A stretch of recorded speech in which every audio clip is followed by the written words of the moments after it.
കേരളം നേരിടുന്ന വലിയ ചില പ്രതിസന്ധി, ജനങ്ങളുടെ ഇടയിലുള്ള ചില പ്രതിസന്ധികളും വരാനിരിക്കുന്ന ഗവൺമെന്റിലെ ADGP അജിത് കുമാർ അടക്കമുള്ള ഒരു വലിയ സംഘം, പോലീസിലെ ഒരു വിഭാഗം RSSുമായി കൂട്ടുചേർന്നുകൊണ്ട് കേരളത്തിൽ നടത്തിക്കൊണ്ടിരിക്കുന്ന ഒട്ടനവധി കാര്യങ്ങൾ,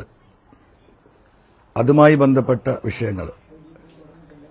ADGPയുടെയും അന്നത്തെ ജില്ലാ പോലീസ് സൂപ്രണ്ടായ സുജിത് ദാസിന്റെയും നേതൃത്വത്തിൽ എയർപോർട്ട് കേന്ദ്രീകരിച്ചുകൊണ്ട് നടക്കുന്ന കള്ളക്കടത്ത്, റിദാൻ ബാസിൽ കേസ്, കോഴിക്കോട് നഗരത്തിൽ നിന്ന് പച്ചാപ്പകൽ കാണാതായ മാമി, ഭരണരംഗത്തെ IAS, IFS, IRS തുടങ്ങിയ ലോബിയും കേന്ദ്ര RSS നേതൃത്വവുമായുള്ള ബന്ധം, ഇതായിരുന്നല്ലോ വിഷയം.